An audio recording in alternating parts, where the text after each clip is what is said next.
Welcome back. If you're planning to, trying to plan a camping trip but have zero outdoor experience, well, listen up.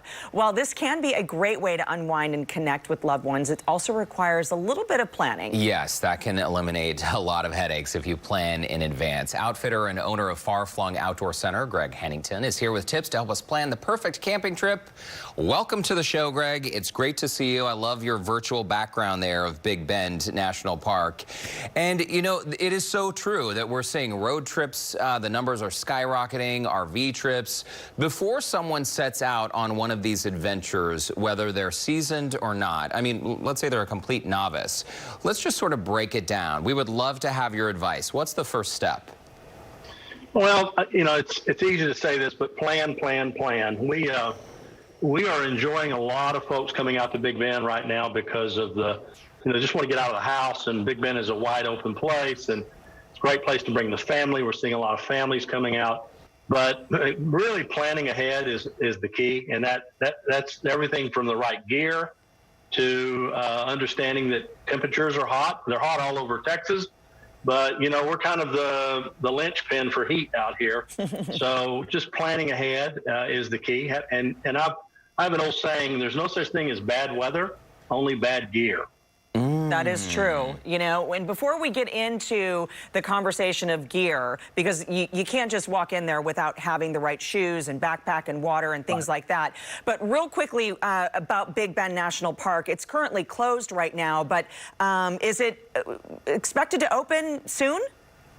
Yeah, good question. So we've got two parks that butt up against each other. One is Big Bend National Park, and the other one is a Big Bend Ranch State Park.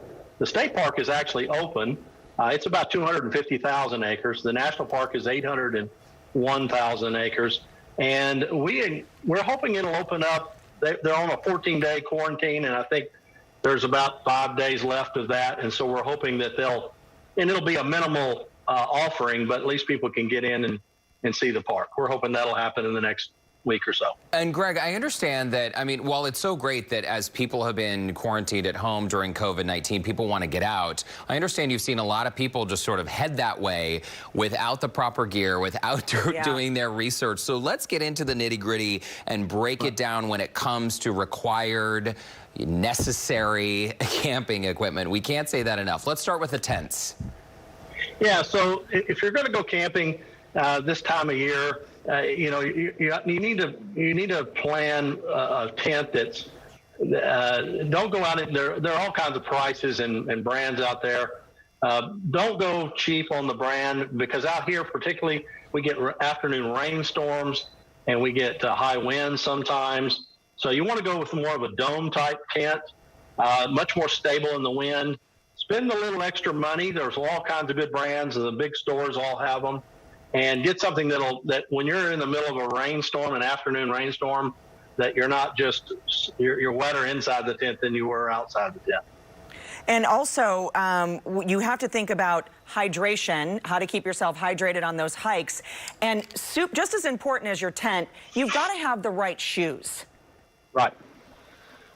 Yeah, and so shoes are important. Now, out here in the desert, unless you're doing some really heavy backpacking, which frankly this time of year I wouldn't recommend, carrying a heavy weight, just a nice good pair of well broke in all-terrain shoes like a Merrill, or there's again a lot of brands out there. Just something, obviously it's not the place to come with a brand new pair of shoes. One of the things that's interesting I found is when you're sizing shoes for hiking, always go up at least a half a size, maybe some cases a full size, so that when you're moving around, particularly when you're going downhill, you're not getting that toe jam thing going on. Again, spend a little extra money on shoes. You know, the shoes that you had 50 years ago, probably not a good place to have them. Okay, so good shoes, a good tent. Maybe you can save a bit on the water bottle. You say don't skimp when it comes to the water bottle. A lot of folks, interestingly, and I guess, you know, it makes sense that people be worried about snakes and critters when they go camping, but you say that the primary concern really should be about the heat, and this week temperatures are expected to reach 109 degrees. That's not cold. That's correct.